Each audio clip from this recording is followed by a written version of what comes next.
It was late October, the kind of night where the air gets heavy, cold, and still, and the highway seems endless. I had left the last truck stop behind hours ago, the glow of its neon sign disappearing into the dark like a dying star. The highway ahead was mostly empty, the faint hum of my tires on asphalt the only sound besides the occasional gust of wind rattling the trailer.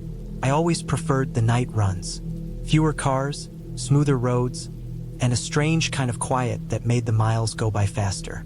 Tonight, though, there was something different about this stretch of road, something that didn't sit right. The highway cut through a patch of forest that seemed older than time itself. Tall, dark pines leaned over the road, their tops swaying gently with the wind. I could see my headlights slicing through the darkness, catching glimpses of branches and the occasional road sign that flickered in my mirror. The moon was half hidden behind clouds, casting the kind of shadowy light that made everything seem stretched and warped. I'd been through this route a dozen times, but tonight the trees felt tighter, the road narrower, like the world itself was closing in on me. About 30 miles in, I passed an old rest stop. It had been closed for years, busted windows, peeling paint, weeds clawing through the cracks in the pavement. I noticed my speed dipped slightly as I went by. It wasn't the place itself, it was the feeling. That restless, unsettled feeling you get when you drive past somewhere abandoned. The kind of feeling that makes your hands grip the wheel a little tighter. I shook it off, muttering to myself about being tired and letting my imagination run wild. I'd been driving straight for hours without a break, and I could feel my eyes getting heavy.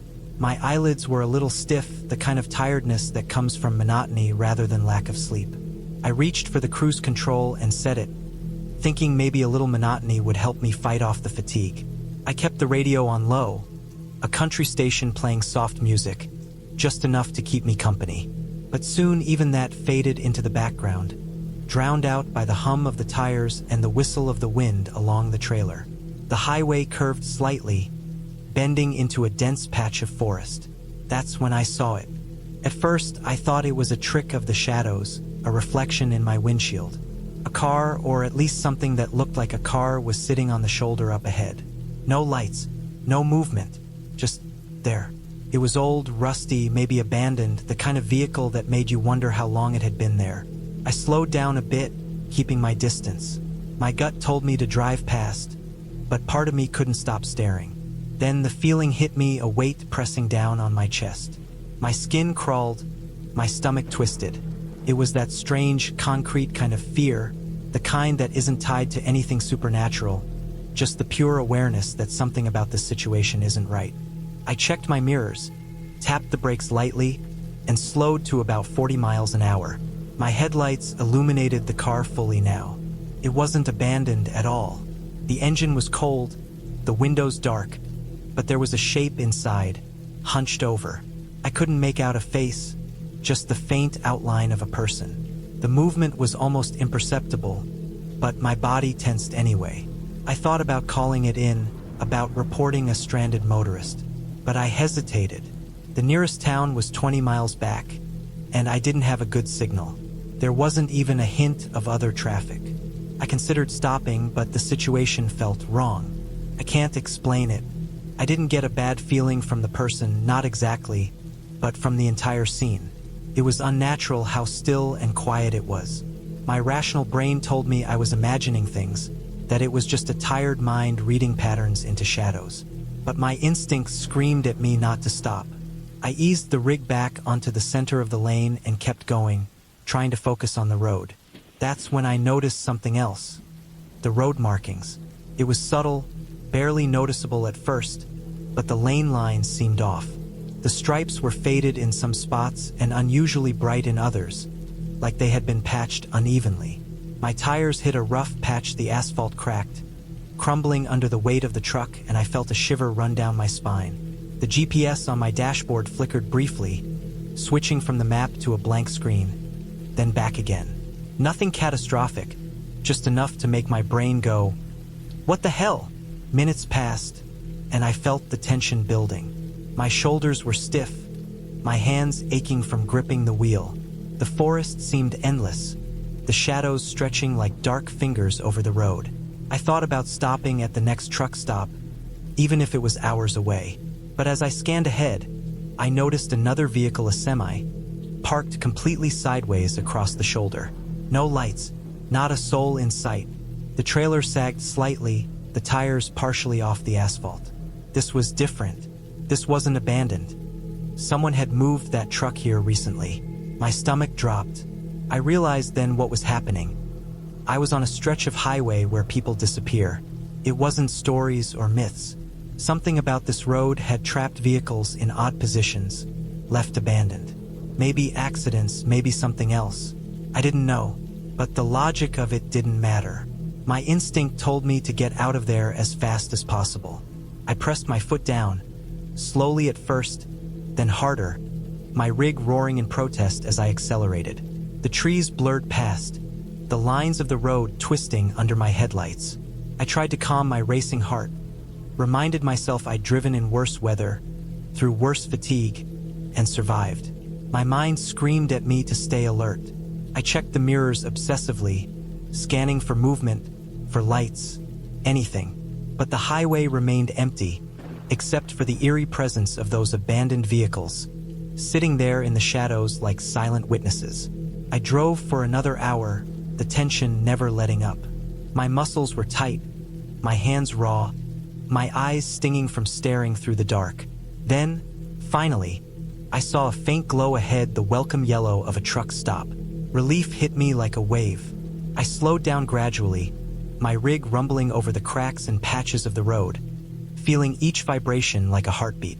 I parked in a lit lot, stepped out, and breathed deeply. The night air felt sharp and real, and for the first time in hours, I allowed myself to relax. Inside the truck stop, I got coffee, the warmth of the cup grounding me. I studied the maps on the wall, planning my route carefully, avoiding the stretch of highway I just passed.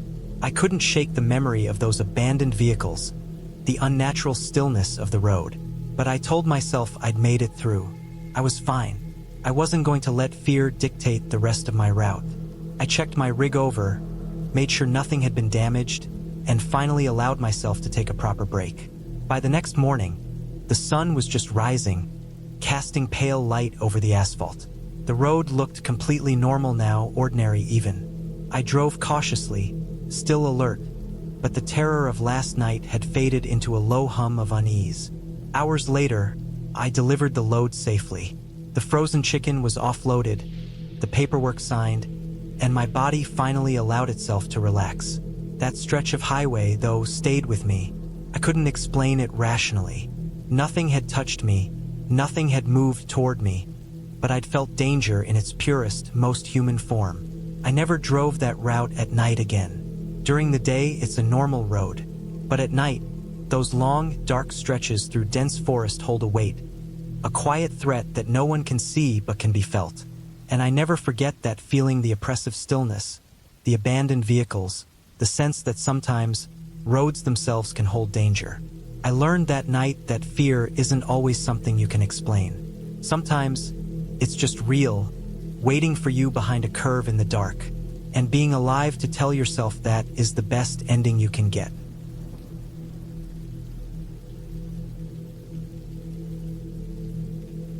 I have been driving trucks long enough that the road feels like a second home. The cab smells like diesel, old coffee, and fabric that has absorbed years of sweat and rain. I know how the engine sounds when it is healthy and when something is about to go wrong. I know the way headlights stretch and bend at night, how shadows crawl across the asphalt, and how your brain can start filling in shapes when you are tired. That is why what happened on that run still sits heavy in my chest. I can explain parts of it with logic, but not all of it, and that is what keeps me awake. It was a long haul, the kind that eats whole days and nights without stopping. I was moving freight through a stretch of highway that cut through empty land for hours at a time. No towns close together, no rest areas that felt alive, just blacktop, trees, and long dips where the road vanished under the hood. I had left before sunset, and by the time the sky went completely dark, my eyes already felt dry and heavy. I had done everything right. I rested earlier, ate, I drank water. Still, fatigue has its own schedule. The highway felt wrong early on. Not dangerous, just off. The air was thick, like humidity trapped under a lid. Even though the weather report had been clear, my headlights hit the pavement and seemed to get swallowed instead of reflected. The reflective lines looked dull, like they were painted years ago and never touched again. Every mile marker felt farther apart than it should have been, like time itself was stretching. I kept the radio low, not music, just static and distant stations fading in and out. Silence can make your thoughts too loud, but noise can do the same. I found myself checking the mirrors more than usual. The trailer was fine. The tires looked round and steady. The road behind me was empty. Too empty. For a highway that busy during the day, it felt abandoned. I passed an old rest area sign, one of those brown ones that looked like it had not been updated in decades. The lights were off when I rolled past the exit. No cars. No glow from vending machines. Just darkness sitting heavy in the trees. I remember thinking that it felt like a place the road forgot. A few miles later, I noticed headlights in my mirror. They were far back, low to the ground, probably a sedan. They stayed there, never gaining, never falling back. That is normal sometimes, but the longer I watched, the stranger it felt. The lights did not bounce or drift like most drivers. They stayed perfectly centered, like they were locked in place behind me.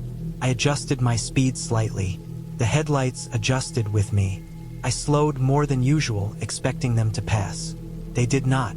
They just stayed there, steady and patient. That was when I felt the first real wave of unease. Not fear yet, just awareness, like my body noticed something my mind had not caught up to. The road dipped into a long valley. Trees closed in on both sides, tall and thick, blocking any view beyond the edge of the pavement. My headlights tunneled forward, and everything else disappeared. When I glanced in the mirror again, the headlights were gone. That should have been a relief. Instead, it made my stomach tighten. Vehicles do not vanish like that unless they turn off or crash. There were no exits, no shoulders wide enough to pull off safely. I slowed again, scanning the mirrors, the road behind me, the edges of the trees. Nothing. Minutes passed. The silence inside the cab felt heavier. The radio crackled, then went dead. I did not touch it. I focused on the road, counting reflective markers, keeping my breathing steady. I told myself it was nothing. Fatigue, imagination, night tricks. Then I saw the truck. It was ahead of me, parked on the shoulder, angled slightly toward the road. No hazard lights, no headlights, just a dark shape that only became clear when my beams hit it. An older rig, box trailer, paint worn down to a dull gray. As I approached, I noticed something that made my hands tighten on the wheel. The trailer doors were open. I slowed almost to a crawl, eyes scanning the ground, the cab, the trees behind it. No movement, no person, no spilled cargo. It looked abandoned in a way that felt rushed, like someone left without finishing what they were doing. I passed it slowly, resisting the urge to stop. Something in me said not to. In my mirror, the truck disappeared into the darkness. I told myself I would report it at the next stop. I told myself that was the responsible thing. I told myself a lot of things. The road straightened out again, long and empty. That was when the headlights came back. This time they were closer, too close. They filled my mirror, bright and white, washing out the edges of the trailer. I could not see the vehicle itself, just the lights. They were higher now, wrong for a sedan, more like a truck. My pulse picked up. I adjusted my mirrors, trying to catch a shape. Nothing but glare. I sped up. The engine responded, the familiar pull of weight and power. The headlights stayed with me, matching speed, keeping the same distance. I slowed. They slowed. It felt deliberate, like whatever was behind me wanted me aware of it. The highway began to curve, gentle turns that forced me to slow. The trees pressed in again, branches forming dark arches overhead. The sense of being watched became almost physical, like a hand between my shoulder blades. I focused on the white line, on staying centered, on not making mistakes. That was when the headlights blinked off. Not faded, not dipped. A complete darkness behind me. I checked every mirror again and again. Nothing. The road behind me was a black ribbon, empty and silent. My mouth felt dry. I swallowed and forced myself to keep going. Stopping out there felt worse than whatever was happening. Miles passed, or maybe minutes. Time lost its shape. The fatigue I had been fighting earlier vanished, replaced by a sharp, wired alertness. I noticed everything. The vibration of the steering wheel, the slight pull of the trailer on curves, the smell of hot brakes when I slowed too much. Then I saw taillights ahead. Relief hit me hard enough to make my eyes sting. Another vehicle, proof that the world was still normal. The taillights were red, steady, moving slower than me. I eased off the throttle, closing the distance carefully. As I got closer, I realized something was wrong. The lights were too wide apart, too high. It was another truck. Same shape, same worn gray trailer, same open doors. It was moving. The trailer doors swung slightly with the motion, just enough to catch the light. The cab was dark. No marker lights, no license plate light. Nothing that should have been off was on. It rolled down the highway like a shadow given weight. I stayed back, heart pounding, every instinct screaming at me to create distance. I did not pass. I did not fall too far behind. I just stayed there, watching. The truck never changed speed, never drifted, never signaled. After a long stretch, it began to slow. I slowed with it, knuckles white. The shoulder widened slightly, just enough for a truck to pull over. The gray rig drifted toward it, tires crossing the line smoothly, like it had done it 1,000 times before. Came to a stop. The doors on the trailer swung wider. I did not stop. I kept going, foot steady, eyes locked forward. In my mirror, I watched the truck sit there, open and dark, until the road curved and it vanished from sight. I drove until the sky began to lighten at the edges. I drove until my fuel gauge forced me to stop. The truck stop I pulled into was loud and bright and full of people and engines and life. My hands shook when I finally climbed down from the cab. I reported what I saw. I wrote it down. I waited. Later, I learned that stretch of highway had a history of staged accidents and cargo thefts. Old trucks used as bait. Lights turned off to force drivers to stop. People hiding in the dark, waiting for someone tired and alone to make a bad decision. The abandoned rig I passed first had been found stripped days earlier. The rest area had been closed for months. No one could explain the moving truck with the open doors. No reports matched it. No cameras caught it. I finished the run. I kept driving. That is the job. But I do not drive nights through empty highways the same way anymore. When I see headlights that behave wrong, I trust that feeling and create distance. When I pass a dark truck on the shoulder, I do not look twice. And when the road goes quiet and heavy, like it is holding its breath, I remember that not everything dangerous needs to be supernatural. Sometimes the scariest things on the highway are just people, patience, and the dark waiting for you to slow down.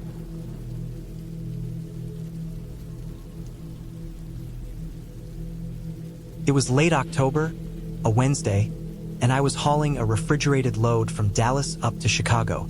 The miles were long, the weather was clear, the air crisp enough to make your lungs feel alive. I had a few days to make the trip, so I wasn't pressed for time, and I liked that. Night driving is quiet, predictable, almost meditative. You listen to your truck, the road, the occasional rumble of a tire over a seam, and you start thinking about the little things: family, the next meal, the next stop. I had planned my route to avoid I-35, which gets crowded, and instead I took a stretch of highway that ran through western Oklahoma. A long, empty road that cuts through nothing but fields, abandoned farms, and the occasional sign that looked decades old.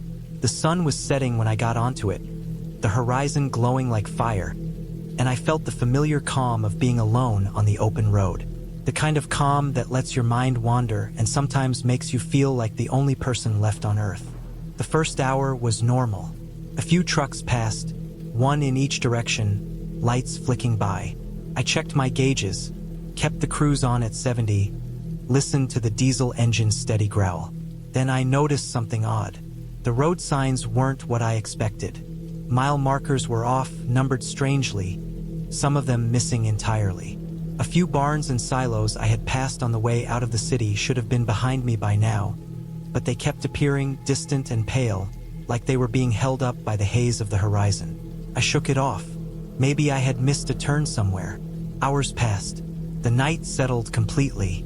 My headlights cut through the black, reflecting off roadkill and long shadows cast by telephone poles. That's when it started. First, small things.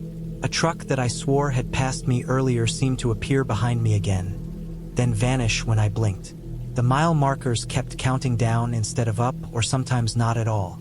I double-checked my GPS. It worked, said I was on the right road, moving in the right direction. But the numbers on the ground, the markers, the signs, they didn't match. Something about the geometry of the highway felt wrong. Curves where there shouldn't be curves. Dips in the asphalt that weren't there before. At some point, I realized I hadn't seen another vehicle for what felt like an hour. The road should have had trucks, cars, anything. But it was empty, dead quiet except for the hum of my own rig. And then I noticed it, the shadows. Not cast by trees, poles, or my truck. Shadows that stretched across the road in strange, unnatural ways. I couldn't explain it. I slowed down, tried to watch, but nothing ever seemed solid. My brain kept trying to rationalize it. Maybe the streetlights were gone and my eyes were playing tricks. Maybe fatigue was getting to me. I'd driven all day after all. But there was no fatigue yet.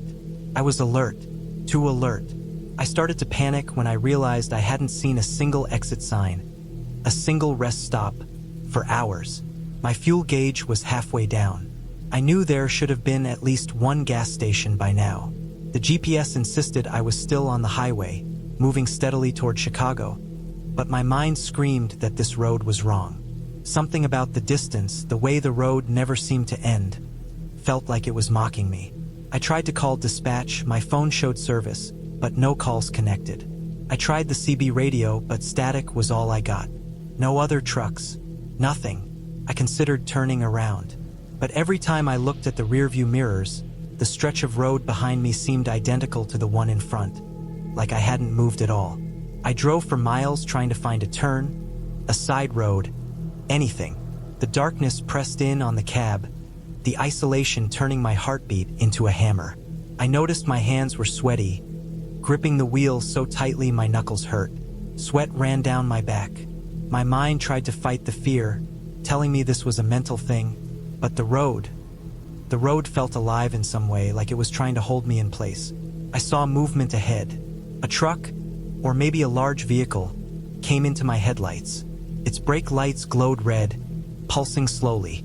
I slowed, relieved, thinking I'd finally found another human. But as I got closer, I realized it wasn't moving. Just stopped in the middle of the lane, half a mile ahead. Its paint was faded, rusted, and its license plate was unreadable. I tried to swerve around it, but the shoulder was soft dirt and I didn't want to risk flipping. When I blinked, it was gone. Just gone. No wreckage, no skid marks, nothing. By now, I was exhausted, but I couldn't stop. Something inside me demanded forward motion, a way out. Hours blurred. The headlights started reflecting differently. The pavement looked wet, even though the rain had stopped.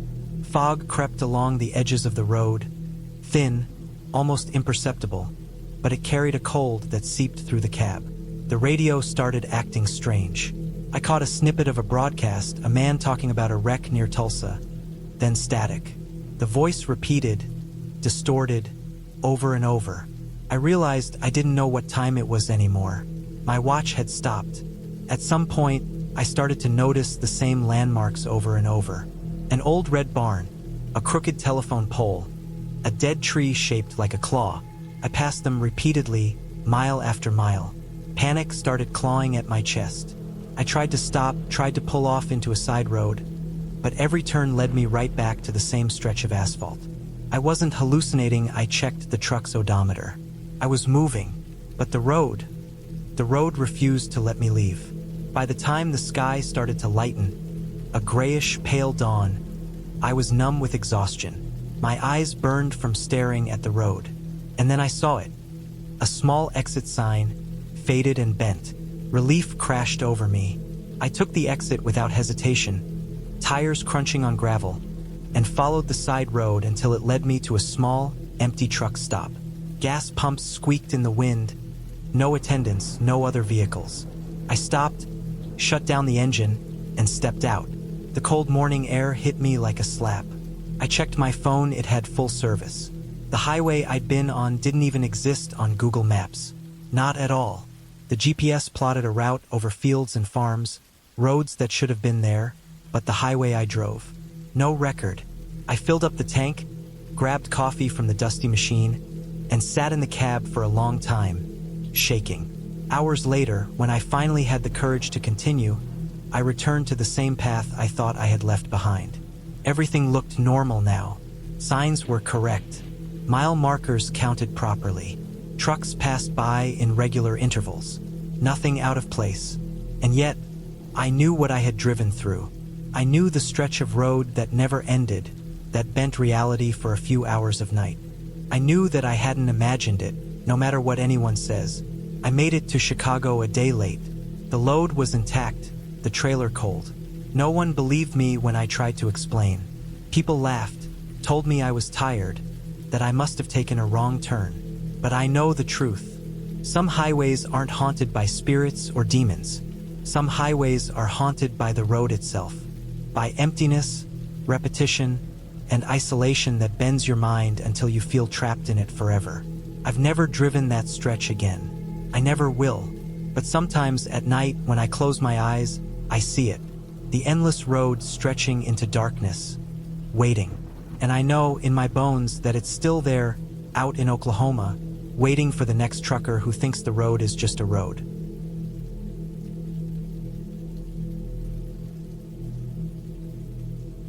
The sun had gone down hours ago, leaving the world painted in shades of black and gray. My rig hummed along the empty highway, the headlights cutting through the darkness in twin beams that barely reached past the edges of the road.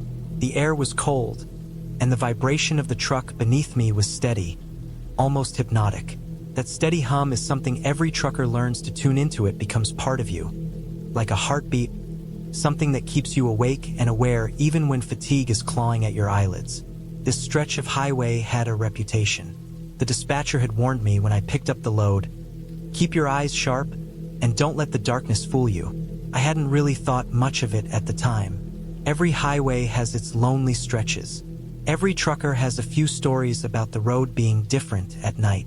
But tonight, there was something in the air I couldn't place, a tension that pressed against my chest with every mile. The road was empty as far as I could see. No cars, no trucks, nothing moving but me. The trees lining the highway were tall and dense, their limbs arching over the asphalt, casting twisted shadows in the headlights. I had been on this route before, but tonight it felt narrower, tighter somehow, like the forest itself was leaning in closer with every turn. I noticed it first when a movement flickered in the corner of my eye. I whipped my head to the side, expecting a deer or maybe a raccoon, but there was nothing. The headlights caught a flash of white among the trees, but it disappeared as quickly as it came. I shook it off. Fatigue was making me see things. That had to be it. Another 30 minutes passed, and the highway remained empty. The darkness outside was deep, almost tangible, pressing against the cab like it wanted to get in. My truck's engine thrummed steadily, the only sound in the quiet, apart from the faint hiss of the tires on asphalt. Then I saw it again. This time it was closer, a shape on the shoulder of the road, standing perfectly still, watching me. I slowed down, keeping the headlights on it. It looked like a person, at first an old man maybe, but the more I stared, the more wrong it felt. The shape didn't move at all, and the way it was standing, it seemed wrong. Too stiff, too symmetrical. My stomach twisted. I slammed my foot down and accelerated past it, telling myself it was some sort of mannequin someone had dumped on the side of the road. I kept going, my eyes glued to the road ahead. The rest of the trip had been normal up until that point, but now the highway felt different. Too quiet, too empty. I passed a small rest area about 10 miles down the road, and for the first time in hours, I felt the urge to pull over. I needed to check myself, clear my head. The lot was empty, except for a single car parked far from the lights, its engine running. I kept my distance and rolled slowly past, eyes on the driver. No one inside. The car just sat there, headlights on, like someone had forgotten to turn it off. I didn't linger. Something about it felt wrong. I got back on the highway, gripping the wheel tighter than I had in years. It was well past midnight when it started happening. Things that shouldn't be possible began to happen on the road. The signs, mile markers, exits, speed limits were all moving. Not physically, but when I passed them, they were in the wrong order. Mile 112, then mile 115, then back to 113. My mind screamed that it was impossible, but my eyes didn't lie. The road seemed to stretch and bend in impossible ways. 1 minute it was perfectly straight, the next it curved sharply into a dense thicket of trees I knew weren't there before. I tried to take a deep breath, tried to reason it out, but the exhaustion, the isolation, and the unnatural quiet were grinding me down. My knuckles were white on the steering wheel, my eyes wide, trying to catch anything that would explain it. Then the truck started to behave oddly. The engine hummed, but the speedometer jumped and dropped. The brake pedal felt soft, like it was floating under my foot. I tapped the brakes lightly, then slammed them harder, and the truck shuddered but didn't slow as it should have. Panic was rising, a raw, instinctive fear that made every hair on my arms stand on end. I took a deep breath and tried to remember the basics: keep control, keep moving, keep your wits. I forced my eyes forward and scanned the road, and then I saw it. Another truck, headlights on, coming straight toward me. Only as it got closer, the lights didn't get brighter. They stayed the same size, frozen in my vision, and the shape of the truck started to distort, elongate, twist like taffy. I swerved instinctively, tires screaming against the asphalt, and the headlights disappeared as if it had never been there. I was shaking, every muscle in my body tense, my chest heaving. The road stretched endlessly ahead, and I realized with a sickening feeling that I had no idea where I was. All familiar landmarks were gone. The signs were gone. The trees had grown thicker, darker, like walls. My GPS was dead. My phone had no signal, and the fuel gauge was creeping toward empty. I drove for what felt like hours, maybe minutes, I had no idea. The cab was hot, my body drenched in sweat, my heart hammering. Then, finally, in the faint distance, I saw a glow orange, steady.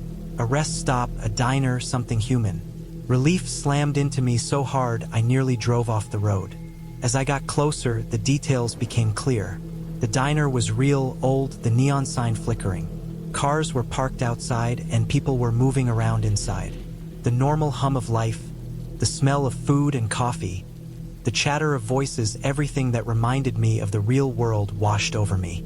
I pulled in and parked, trying to calm my racing mind. My hands were trembling too badly to get out of the truck at first. Inside, the diner smelled warm, familiar, normal. The lights were steady.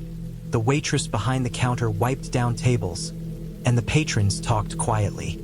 I sat down at a corner booth, my back to the wall, just breathing. I had never been so relieved to see ordinary human life. Hours later, I got back on the highway after refueling and resting. The road was normal again. Signs were in the right order. Mile markers lined up. The trees had receded, and the highway stretched evenly into the distance. It was as if nothing had ever been wrong. I never saw that shape in the trees again, or the distorted truck, or the impossible stretches of road. When I told other truckers, they nodded and shared their own stories about the highway. Some called it haunted. Some said it played tricks on the mind, that isolation at night on long, empty stretches could make even the sanest person doubt reality. I don't care what anyone calls it. I know what I saw, and I know I'll never take that stretch at night alone again. The memory still haunts me, not like a ghost, but like a warning. That highway isn't haunted in the way people tell stories about spirits or monsters.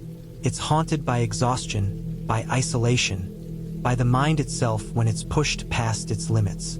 And for a long time after that night, I couldn't drive through empty stretches without gripping the wheel tighter, my eyes scanning the darkness, waiting for the impossible to appear again. It's a strange kind of fear, one that doesn't end with a scream or a story.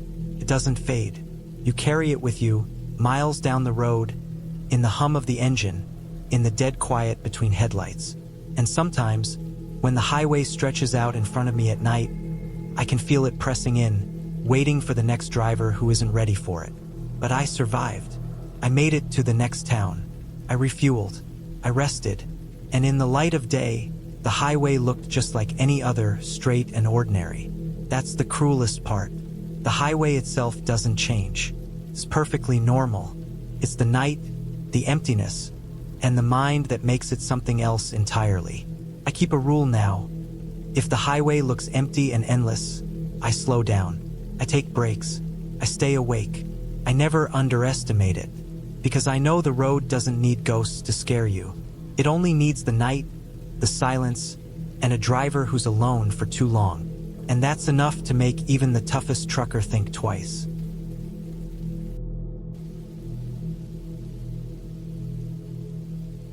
I had been on the road for almost 12 hours straight, hauling a shipment of produce from Texas to Chicago.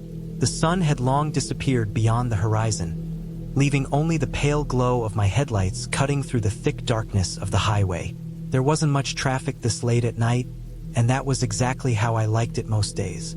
Quiet roads meant I could make time, and the hum of the engine and the occasional whistle of the wind through the cab kept me company. Somewhere in the middle of Oklahoma, I hit a stretch of highway that seemed almost untouched by time. The road was cracked in places, and the paint on the lanes was faded so badly that it barely reflected in my headlights. On either side, I could barely make out dense woods pressing close to the edge of the asphalt. The kind of woods that made you feel like you were being watched without anyone actually there. I shook the thought off. I'd been driving these kinds of roads for years. At first, everything seemed normal. I could hear the tires crunching over small stones and broken asphalt patches. The radio was dead. Static, the only sound breaking the monotony.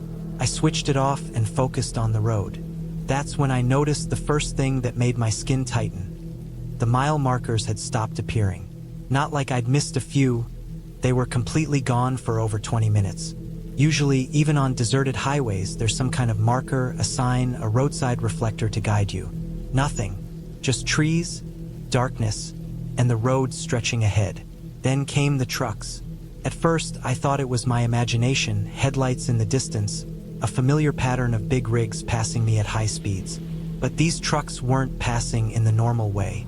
They would appear in my mirrors for just a second, then vanish only to reappear somewhere else on the road, like they were teleporting. I slowed down, tried to keep track of them. I even moved into the other lane for a better view, but every time I blinked, they were gone. There was no other traffic on the road. The more I tried to rationalize it, the more my chest started to tighten. I glanced at my gauges. Fuel was fine. No warning lights, brakes and tires seemed normal. My hands tightened around the steering wheel. I had learned long ago that the road could play tricks on you, but usually it was fog, black ice, or another truck weaving unpredictably. This was different. I started seeing them more clearly as I pressed on, though my mind didn't want to believe it. Trucks parked on the shoulder, engines cold, tail lights faintly glowing, the kind of glow you see from vehicles abandoned for years. But these rigs looked freshly parked. Not one of them was near an exit or a town. I tried to pass, but as I did, the road seemed to shift. Cracks opened wider, dips formed suddenly beneath my tires, and the shoulder I had counted on for maneuvering disappeared. My breathing became shallow. I wanted to pull over, stop, take a break. But the highway had narrowed somehow, like the trees had crept closer, the night thicker. It wasn't fog or mist, this was absolute darkness pressing against me. My headlights cut through only a few dozen feet, and beyond that it was black, the kind of black that made you question if the road even existed. Then came the sound. A low, grinding noise, almost metallic, echoing from somewhere in the trees. I froze. My brain tried to tell me it was a distant train or construction, but nothing made sense. There were no tracks nearby, and I hadn't seen any signs. The sound grew, rhythmic, like it was moving alongside me, keeping pace with the truck. I checked the mirrors. Nothing. And yet, every time I looked forward, the sound seemed louder, closer, crawling along the highway with me. I reached for my phone. No signal. No GPS. Not a bar. I cursed under my breath. Usually, even in the middle of nowhere, I could at least get emergency signals. Not tonight. Tonight, I was entirely alone. Hours or maybe minutes, it was impossible to tell past. My eyes burned, straining to catch any sign of the road. My hands ached from gripping the wheel. That grinding sound followed me the whole time, sometimes fading, then returning like a predator testing its prey. And then, just when I thought I couldn't take it anymore, the truck ahead of me appeared in my lane, not moving, tail lights faint. I swerved instinctively, tires squealing on the cracked asphalt. The truck vanished as quickly as it appeared, leaving only the empty road in front of me. Panic started to set in. My usual confidence, built over decades of night driving, was gone. I realized I had no idea where I was, no sense of direction, and no way to communicate. My mind kept replaying every story I had ever heard from old-timers about the lost stretches. Roads where drivers disappeared, trucks that seemed to follow you forever. I laughed at myself until I heard the tires. On the gravel shoulder. Not mine. Someone or something was out there, moving alongside the cab. I pressed the accelerator. The truck roared as the tires fought for traction over the uneven pavement. I hugged the center line, trying to avoid the shoulder entirely. The grinding sound was now deafening, and I could swear I saw shadows moving in the trees, shifting, watching. My heart thumped so loud I thought the cab would shake. I reached for the CB, shouting into it, but only static answered. The rigs from earlier, the ones I had seen vanish and reappear, all seemed to be gone. But the sense of being followed remained, a weight pressing into my chest. And then, as suddenly as it had started, it ended. A faint glow appeared on the horizon. At first, I thought it was just another truck, but as I drew closer, it became clear. It was a town. A real town. Not on any map I had seen, with flickering street lights and a gas station that looked like it hadn't been maintained in decades. I slowed, trying to process what had happened, my body trembling. The grinding noise, the moving shadows, the disappearing trucks, everything had stopped. The road ahead was normal, the darkness thinning. I parked at the gas station, stepped out, and the air felt different. Solid. Real. I looked back at the stretch of highway I had just driven. The trees were there, yes, but the cracked asphalt and the weird shifts in the road were gone. It looked like any other country highway. My hands were shaking so badly I could barely hold the pump nozzle. The clerk at the station looked at me, unblinking, as if he had seen this 1,000 times. I didn't try to explain. I just filled the tank, paid, and got back on the road, taking the highway leading to the interstate, leaving that stretch behind me. I never saw it again. I drove through Oklahoma, Kansas, and Missouri, back on familiar roads. But I never forgot that highway, that stretch where the rules of reality seemed suspended. Months later, I checked maps, old route records, even historical traffic reports. Nothing. No record of the mile markers disappearing, no abandoned trucks on the shoulder, no strange shifts in the asphalt. But I remember, every time I think about it, the feeling of that pressure, that darkness following me, and the grinding sound that never truly came from any machine I recognized. I tell myself it was fatigue, maybe the road playing tricks on my mind after too many hours. Maybe it was the isolation. Maybe. But no matter how I rationalize it, I'll never drive that stretch at night again. And I'll always be grateful for that little town, glowing like a beacon, that finally gave me a way out. Real or not, it was the lifeline I needed to survive that night on a highway that seemed to forget the world existed.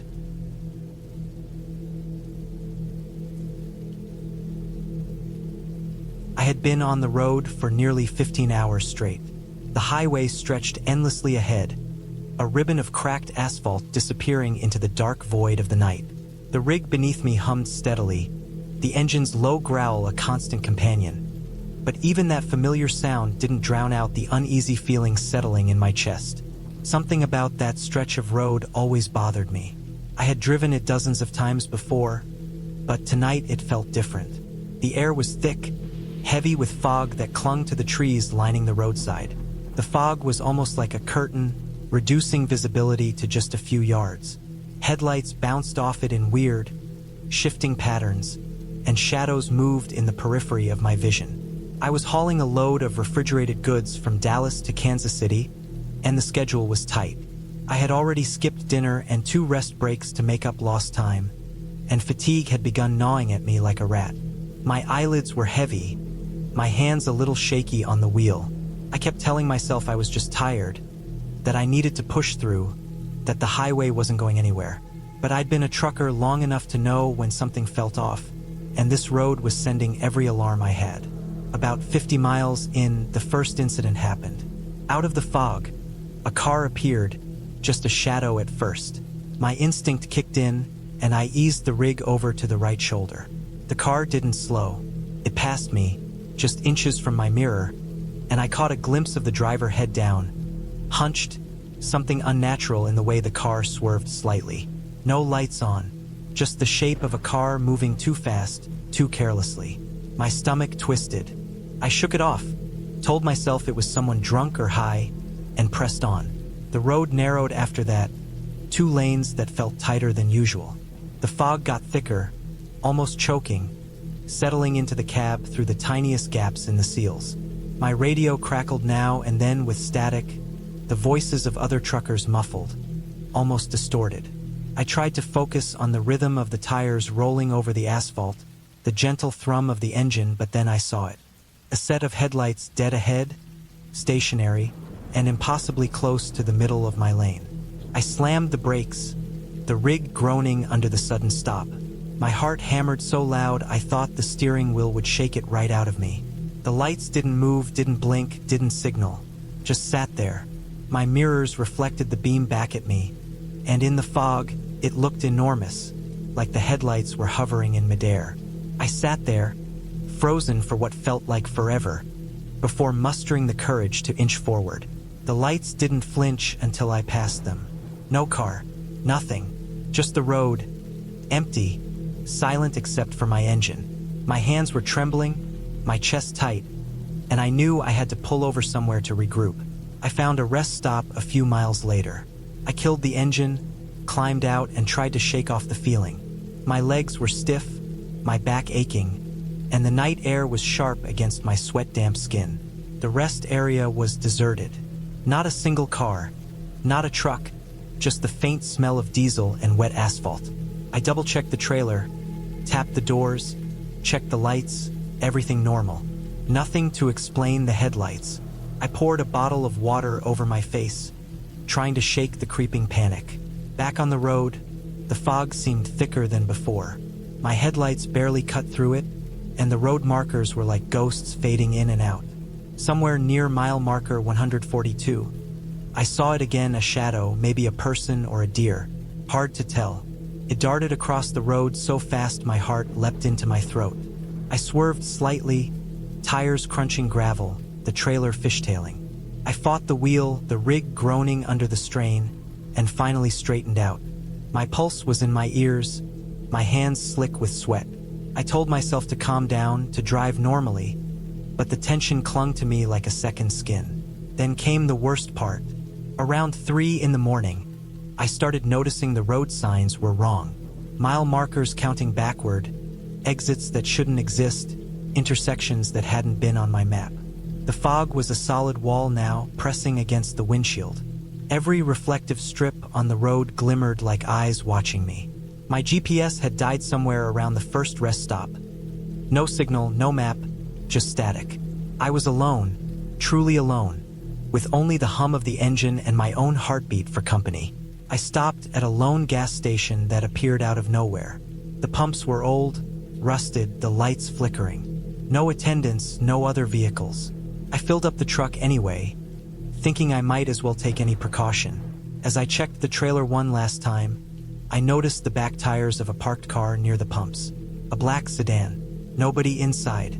But there was something about the way it was angled toward me, the tires slightly turned, like someone had left it there intentionally. I shrugged it off as a delivery car abandoned overnight. Driving back onto the highway, the darkness seemed to deepen. The fog now clung to the rig itself, curling around the mirrors, the trailer, even the exhaust. I could barely see past 50 feet. My eyes burned from the constant focus. Then I saw it. A series of reflectors, bright dots in the fog, stretching across the lane ahead. At first, I thought it was debris, maybe a guardrail, but the pattern didn't make sense. The dots moved, slightly, as if they were alive. My stomach churned. I slowed down, creeping forward, and as I got closer, I realized what it was. Someone had strewn jagged pieces of metal, broken bottles, and reflective road markers right across my lane. A trap. I slammed on the brakes again, my rig skidding slightly, the trailer fishtailing. My mind raced. If I had been a second faster, I could have shredded a tire or worse. The fog swallowed the danger again, and the road ahead was suddenly clear, as if it had never been there. I couldn't explain it, but I couldn't afford to stop. I had to reach the next town. Hours later, just as dawn was starting to stain the sky pink and orange, the fog finally thinned. The highway widened, the familiar signs of civilization appeared: rest stops, motels, service stations. The nightmare stretch of road ended, and I could finally breathe. I pulled into a diner at the edge of town, parked the rig, and sat there staring at the windshield, watching the sun rise. Everything looked normal now. The fog was gone. The shadows were gone. The dangerous obstacles vanished. It was just a highway, a normal highway. I called dispatch, gave my update, and finally allowed myself to relax. I went into the diner, poured a cup of coffee, and tried to eat something solid. My hands still trembled. My heart still pounded. But the clear light of morning made the terror feel almost surreal. I looked back at the highway through the diner's window and promised myself I'd stick to daylight runs whenever possible. That stretch of road had been a test, and I had survived it. By the time I finished my coffee, I felt a strange calm settle in. The rig was parked safely, the cargo intact. The road that had seemed like a trap all night now appeared ordinary. But I knew the memory of it would stay with me: the fog, the strange obstacles, the feeling that I was being watched. I left that diner with a renewed respect for the highway, for the fragility of control, and for the way even the most familiar roads could turn into a place of danger when darkness and fatigue took hold. I drove off slowly, carefully, keeping my headlights cutting through the early morning mist, grateful to be alive and determined never to forget the lesson.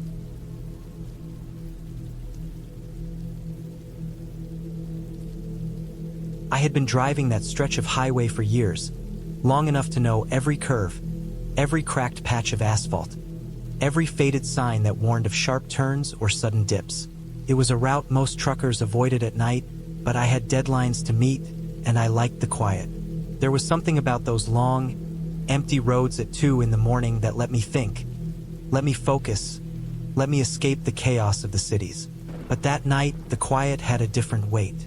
The sky was clear, but the moon was hidden behind low, fast-moving clouds.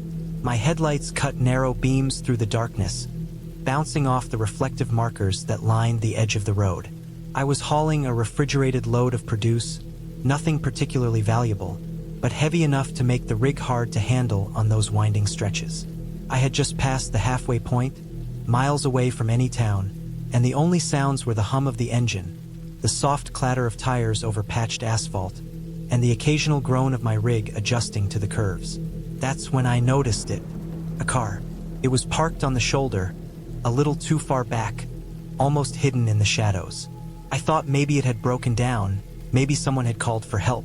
I slowed a bit, keeping a safe distance, but something didn't feel right. No lights, no hazard signals, just a dark shape leaning slightly to one side. I kept my eyes on it in the mirrors, thinking about whether to call it in if it was abandoned. But as I passed, I noticed the doors weren't open. No one was inside, or at least, I couldn't see anyone, but it looked like someone had been there and left in a hurry. I shook my head and tried to ignore it. Trucks teach you to stay focused, especially at night, and distractions on that road could be deadly. Still, the image stuck with me, lingering at the edges of my mind as I pushed the rig harder, trying to make up lost time. Then came the sound. A scraping, dragging sound from behind. Not the tires, not the trailer hitch, something else. I looked in the mirrors, expecting to see a deer or maybe a tire gone flat. Nothing. The road stretched out behind me, dark and empty. I felt a chill creep up my spine, and I adjusted my speed, testing the brakes gently, making sure everything was fine. The sound disappeared. I told myself it was my imagination. The wind, maybe. Loose cargo shifting inside the trailer. Nothing real. A few miles later, the air changed. You notice it out there on long stretches, how it shifts, how it carries. The temperature dropped suddenly, though the night hadn't been cold, and the fog began to roll in. Not the thin mist you sometimes see near rivers, but thick, low-lying fog that hugged the road like a living thing. My headlights barely penetrated it, just enough to see the reflective strips on the pavement ahead. I slowed again, uneasy. Visibility was dropping, and the road's curves became treacherous. That's when I saw the skid marks. They were fresh, dark against the asphalt, zigzagging in a way that suggested a car had lost control. And then I saw the first wreck. A sedan, smashed into the guardrail, metal crumpled and glass scattered across the shoulder. The tires were shredded, and the car's frame had deep gashes that made it look like it had been through a storm of steel. No one was there. No bodies, no lights inside. Nothing but the wreckage. I blinked, rubbed my eyes, but it didn't change. My stomach tightened. I slowed even further, moving cautiously, my eyes scanning the fog. Another set of skid marks appeared, longer this time, leading toward another overturned car half off the road. Same story: destroyed, abandoned, nothing inside. The whole stretch suddenly felt alive, like the road itself was waiting. I checked the mirrors compulsively, but there was no one behind me, no headlights, no sounds beyond the hum of my engine. Then I heard the tires. Not my tires, something else. High-pitched, frantic, scraping, fast, coming from the fog behind me, but it didn't sound like a car moving steadily. It sounded like it was sliding, fishtailing, losing control. I glanced in the rear view again. Nothing, just fog stretching like smoke. My heart pounded. I felt sweat on my back even though the night was cool. I had 100 miles to go before reaching the next safe stop, and there was no turning back. Not if I wanted to make the delivery. I tried to keep my mind logical, telling myself maybe it was other drivers, maybe someone had hit the wrecks earlier and left, maybe a deer. But the sounds were too rhythmic, too deliberate, like something was following, mirroring my every movement. Then the radio went out. Static burst from the speaker, filling the cab with harsh white noise. I flicked the dial, tried different channels. Nothing. Just that static, like a wall pressing in. My phone had no signal. For a moment, the rig felt like a coffin rolling down a dark, endless shaft of asphalt. I forced myself to breathe. I couldn't see anything in the mirrors, no headlights, no movement, yet the sense of being followed was overwhelming. Every time I glanced back, I expected someone to appear. My knuckles whitened on the wheel. My eyes burned from staring, and the fog thickened, swallowing the road just a few feet ahead. That's when I lost control. A patch of black ice or maybe oil. I never could tell, and the fog caught my trailer's back tires. The rig fishtailed violently, swerving across the lanes. I hit the brakes, counter-steered, and felt my stomach drop as the trailer swung dangerously close to the guardrail. Metal scraped against metal, tires squealed, and for a second, I thought the whole rig would flip. My instincts took over. I eased the throttle, steered with precision, and finally got the truck back under control. My heart raced, my chest burned, and my hands shook on the wheel. I didn't stop, couldn't. The road stretched endlessly ahead, fog pressing in from all sides. I drove in silence for what felt like hours. Every shadow in the fog a potential threat. Every reflection on the guardrails, every glint from the road's surface, made me tense. I knew the stretch of highway that ran through the canyon up ahead. Tight turns, steep drop-offs, and barely enough room for one truck and a car. It was dangerous at the best of times, deadly at night with the fog this thick. Finally, I saw the first lights of a small town, faint and distant. My pulse didn't slow until I turned onto the main street, asphalt under my tires solid and familiar. I pulled into a truck stop, the neon flickering above the entrance, and parked as close as I could to the building. I stayed in the cab for a long time, engine idling, eyes fixed on the road I had just crossed. Nothing followed. No sounds in the fog, no shadows moving behind the wrecks I had seen. Nothing. Later, I asked around, cautiously, at the truck stop. Long-haul drivers spoke in low voices about that stretch. Accidents, abandoned cars, mysterious skid marks, and fog that appeared out of nowhere. No one had explanations, and the stories were always fragmented. Nobody liked to drive it at night. I learned that the wrecks I saw were real recent, unclaimed, and horrifying, but there had been no injuries reported. Somehow, the drivers had escaped, vanished into the fog, leaving their wrecks behind. I never went back on that highway at night. I stick to daylight, even if it means longer hours, slower miles, or tighter deadlines. That night taught me that some roads are alive in ways you can't explain, that silence can carry danger, and that the weight of darkness isn't always about what you see, but what might be watching, waiting, or following. I made it out that night, yes, but I never forgot the fog, the wrecks, the scraping that never seemed to exist when I looked. And I learned something important. No amount of skill or experience can make a dangerous road completely safe. Some stretches demand caution, respect, and an understanding that the world doesn't always play fair, especially when you're alone on a highway that wants to remind you how small you really are. The ending wasn't about monsters or ghosts. It was about survival, about control slipping away, and about the road teaching a lesson the hard way. I'm still driving, still hauling loads, still loving the freedom of the highway, but I never underestimate it, and I never drive that stretch at night again. That's the thing about real scares. They stick with you in your bones long after the fog lifts.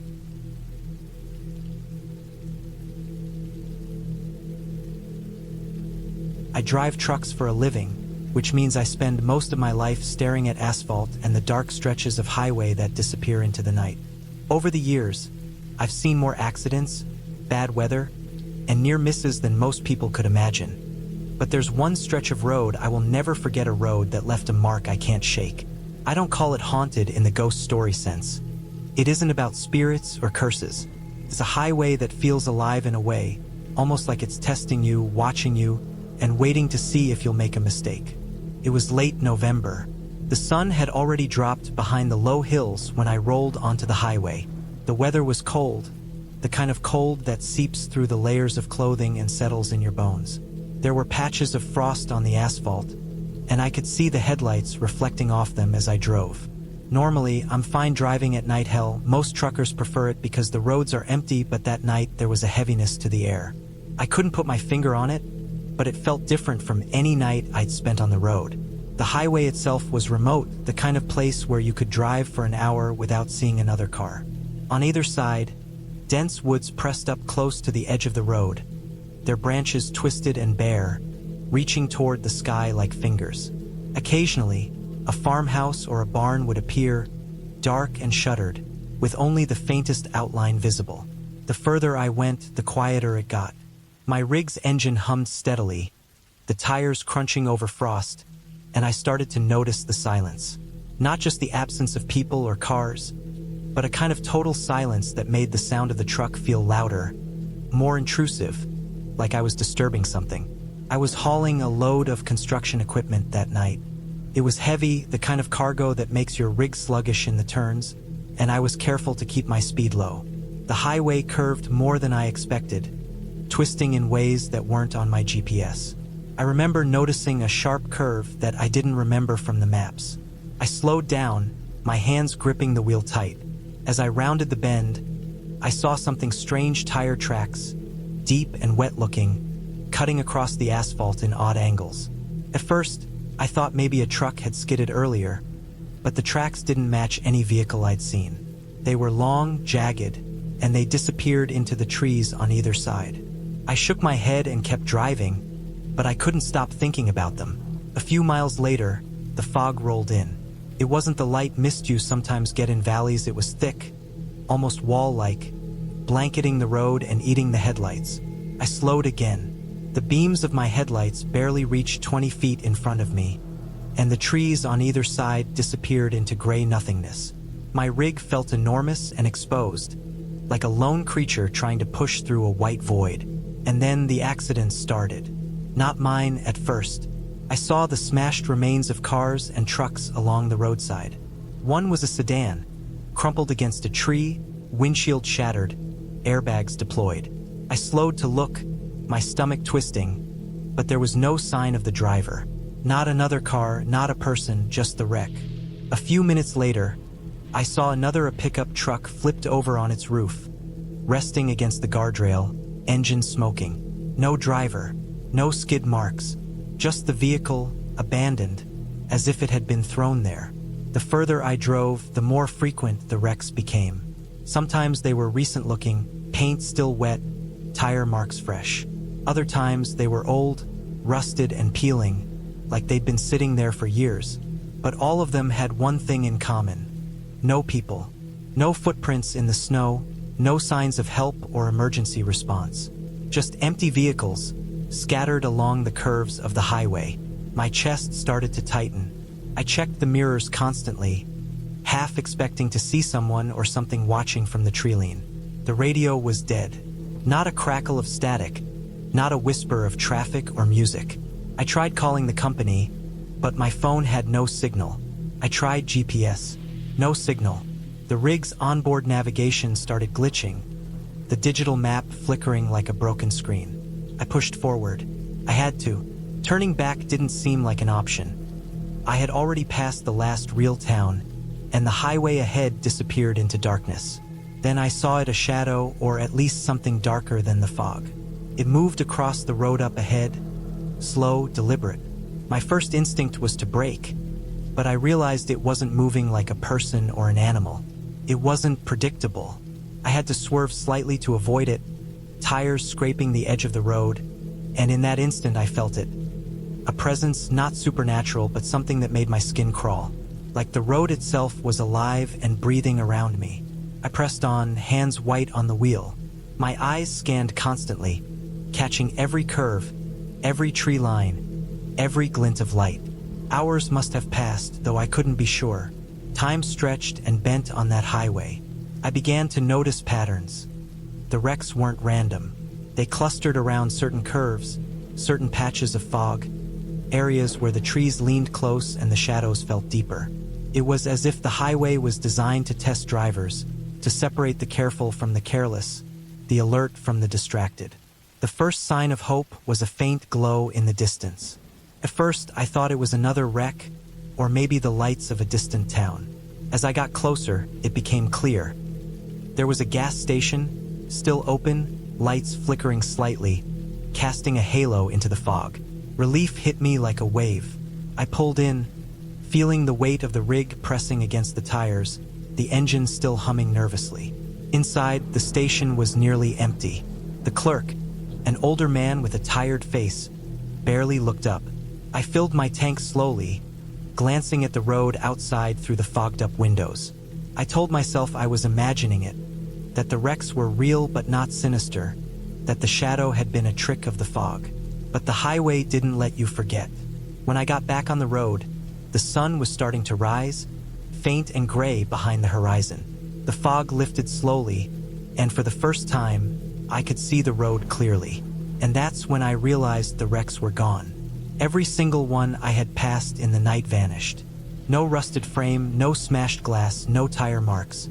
The highway stretched out clean and empty, the asphalt dry and unbroken. I don't know how to explain it. Maybe it was exhaustion, maybe a combination of fog, darkness, and my own mind running wild. But I know what I felt, the way the road itself seemed to judge me, test me, push me to the edge of panic. I know the fear, the tension, the sense that every shadow could be something waiting to make a mistake fatal.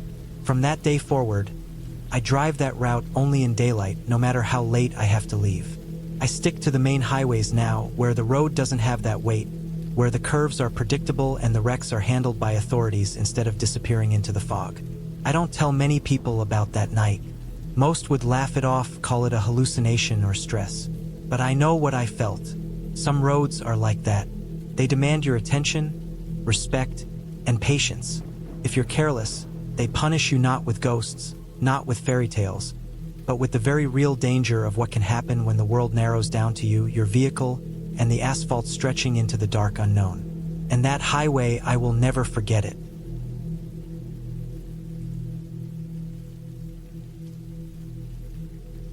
I have been driving trucks long enough to know that highways have moods. They change with weather, time, and traffic, and sometimes they feel heavy in a way that has nothing to do with rain or fog.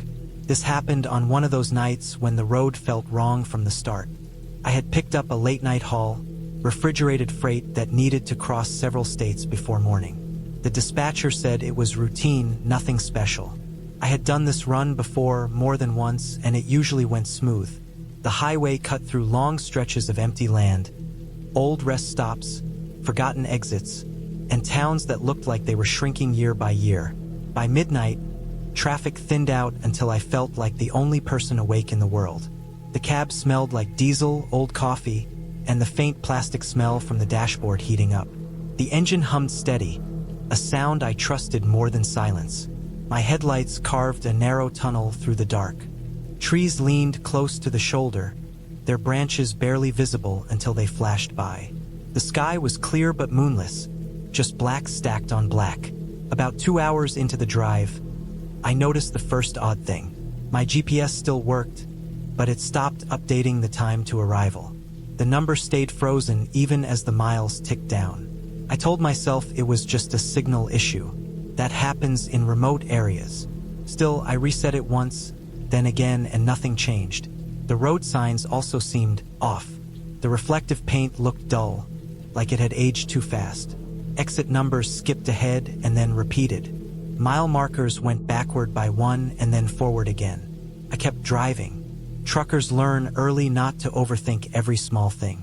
But the feeling that crept in was hard to ignore.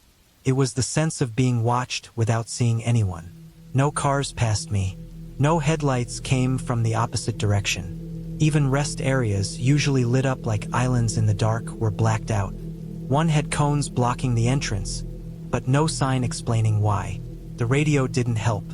I scanned through stations, expecting static, but instead I got the same low hum on every channel, like wind trapped in a pipe. The CB was dead quiet. That was unusual. Even on lonely highways, there's always someone complaining or checking in. I tapped the mic, said nothing, and listened. Nothing came back. The highway began to feel older. The asphalt changed texture, cracked in long spiderweb lines. The painted lines were faded, sometimes gone altogether. My headlights caught shapes on the shoulder that looked like abandoned vehicles at first, but as I passed them, they turned out to be chunks of guardrail, twisted metal, and broken signs. It looked like the road had been patched and abandoned over and over again. Then I saw the first set of skid marks. They were deep, dark, and fresh-looking, cutting across the lane and slamming into the guardrail. I slowed down, eyes scanning the ditch for a wreck. There was nothing there. A mile later, more skid marks. Then again. Always the same pattern. Sudden braking, loss of control, impact, no wreckage. My hands tightened on the wheel. I checked my mirrors constantly, half expecting to see headlights behind me, but there was nothing, just darkness stretching back forever. My speedometer needle trembled slightly, even though I was holding steady. The engine note changed, dropping lower, like it was working harder than it should on flat ground. At some point, I realized I hadn't seen an exit sign in a long time. Not even a closed one, just the road, straight and endless. The trees pressed closer, and the shoulder narrowed until it almost disappeared. The feeling of isolation deepened into something heavier, like the road didn't want me there. Then the lights appeared ahead. At first, I thought it was a town or a truck stop. A cluster of yellow-white lights shimmered low on the horizon. Relief washed over me. Human presence. A place to stop, reset, breathe. But as I got closer, the lights didn't grow. They stayed the same size, flickering slightly, like reflections on water. I drove for what felt like 20 minutes, and the light stayed just out of reach. My fuel gauge dropped faster than it should have. I knew the math of my rig, knew exactly how far I could go, and the numbers didn't make sense anymore. The air inside the cab felt thick, warm, even though the AC was on. That's when the road dipped sharply downward. The descent was sudden, steeper than any highway grade should be. My trailer tugged forward, pushing me faster. I downshifted, riding the engine brake, heart pounding. At the bottom, the road leveled out into a wide stretch that looked like it had been rebuilt many times. Fresh asphalt patches overlapped old ones like scars. In the center of this stretch was a massive dark stain across both lanes. Oil, rubber, something else mixed in. It was wide, irregular, and layered, as if dozens of crashes had bled into the same spot. My headlights reflected off small shards embedded in it, glass, maybe metal. As I rolled over it, the truck shuddered hard. Not enough to lose control, but enough to rattle my teeth. Every warning light on the dash flickered at once. The engine coughed, then steadied. I pulled my foot off the accelerator and coasted, listening. That was when I noticed the smell. Burnt rubber, old smoke, hot metal. The smell of accidents that never fully washed away. It seeped into the cab through the vents, thick and sour. My chest tightened, and I fought the urge to panic. Panic makes mistakes. The lights ahead finally resolved into something clearer. Not a town, not a truck stop. It was a cluster of emergency lights, frozen in place. Red and blue, faint and dim, like they were shining through fog that wasn't there. As I approached, I realized there were vehicles parked on the shoulder. Police cars, an ambulance, a tow truck. All old models, paint faded, logos barely visible.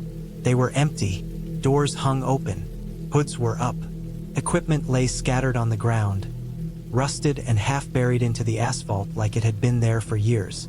The lights flickered without sound. No sirens, no engines running, just the dead flash of color against darkness. I didn't stop. Every instinct screamed not to stop. The moment I passed them, the lights went out all at once. Darkness swallowed the road again. My mirrors showed nothing behind me, not even the faint glow of what I had just passed.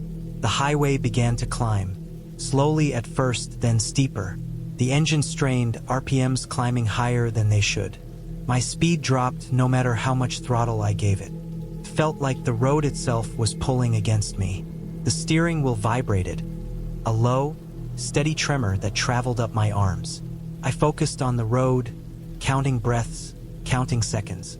I told myself it was just fatigue, just a bad stretch of highway.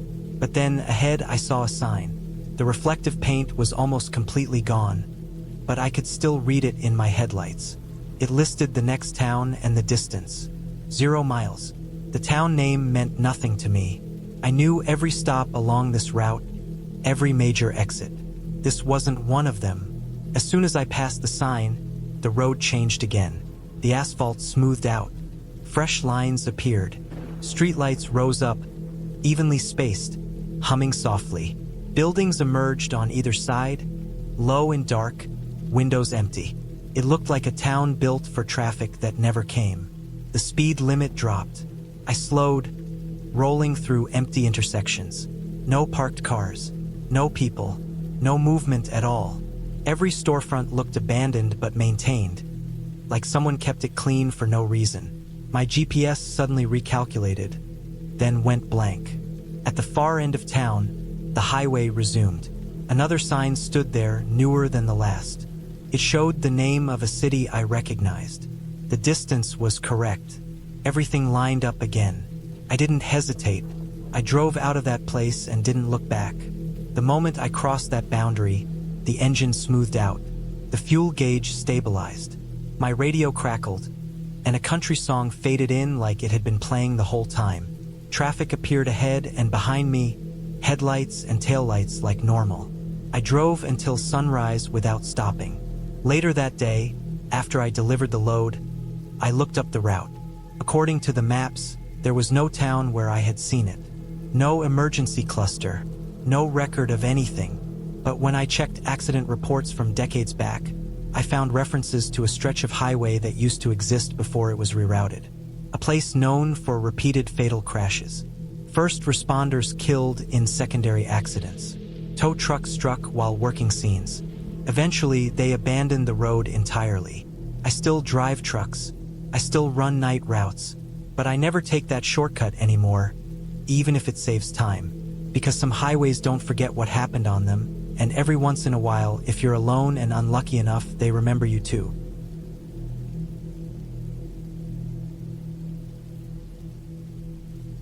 I have been driving trucks long enough that the road feels like a second home. The cab smells like diesel, old coffee, and fabric that has absorbed years of sweat and rain. I know how the engine sounds when it is healthy and when something is about to go wrong. I know the way headlights stretch and bend at night, how shadows crawl across the asphalt, and how your brain can start filling in shapes when you are tired. That is why what happened on that run still sits heavy in my chest. I can explain parts of it with logic, but not all of it, and that is what keeps me awake.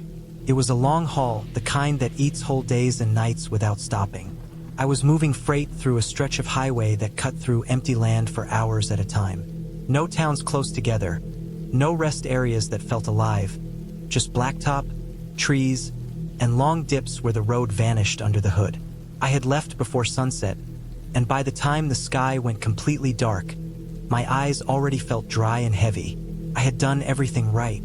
I rested earlier, ate, I drank water. Still, fatigue has its own schedule. The highway felt wrong early on. Not dangerous, just off. The air was thick, like humidity trapped under a lid, even though the weather report had been clear. My headlights hit the pavement and seemed to get swallowed instead of reflected.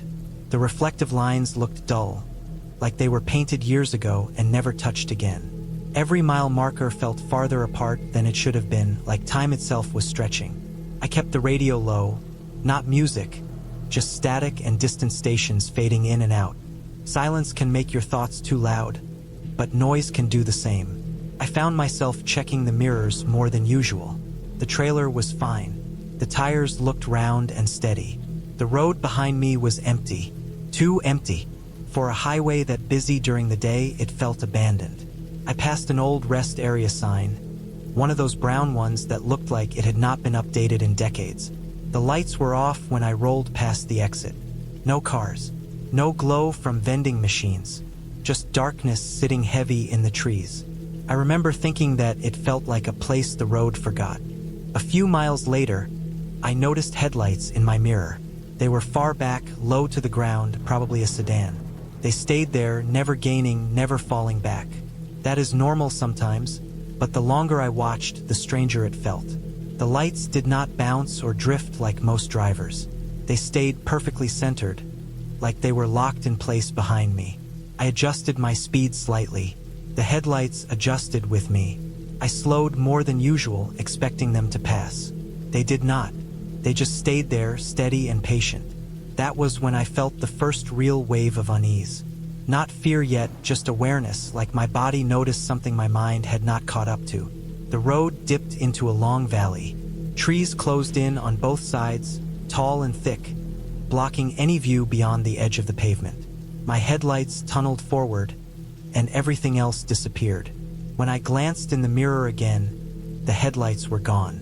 That should have been a relief. Instead, it made my stomach tighten.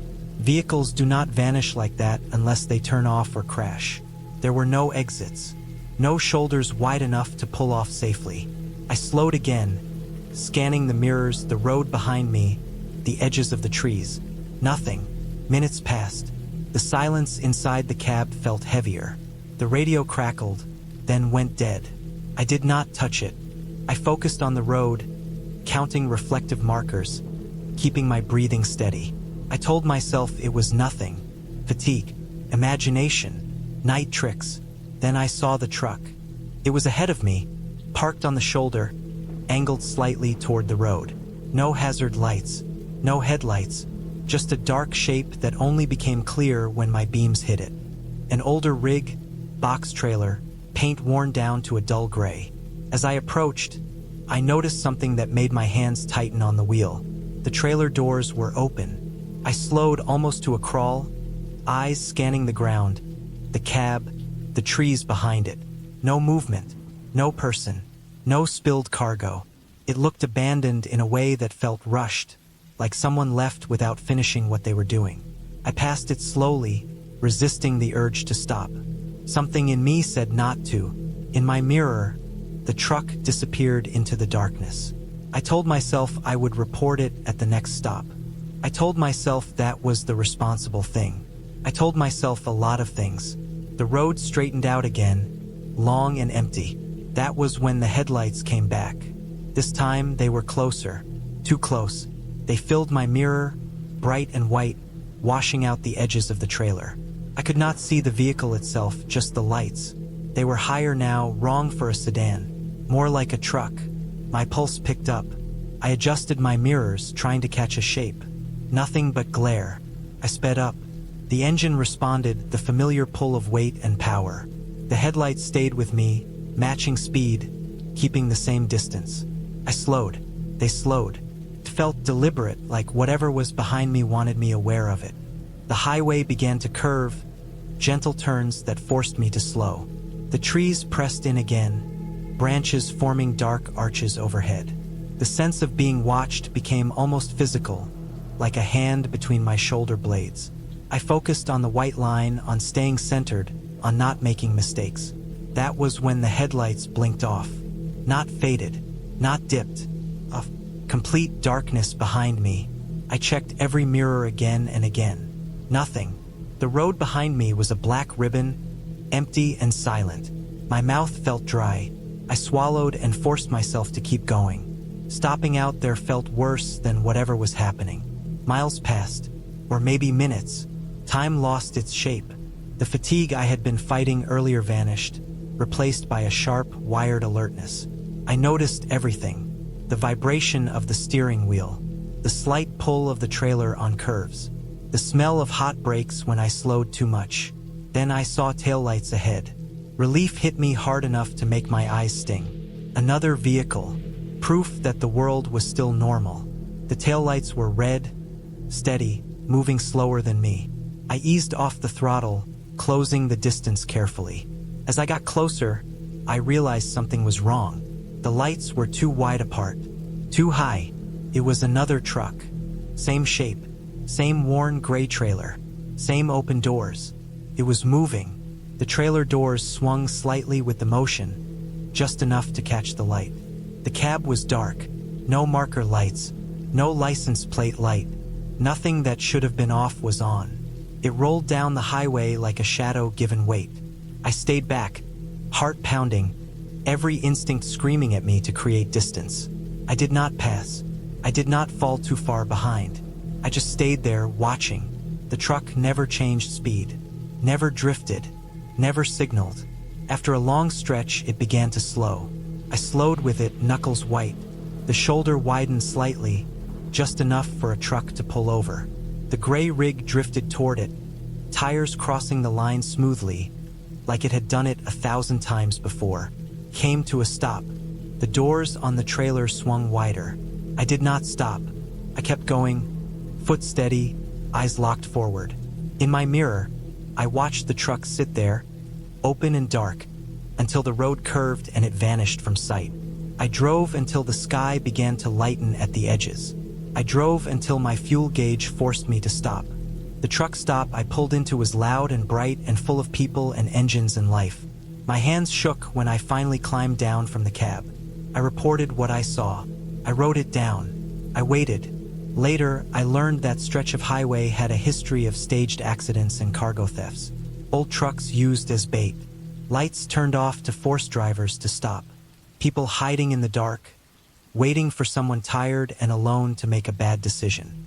The abandoned rig I passed first had been found stripped days earlier. The rest area had been closed for months.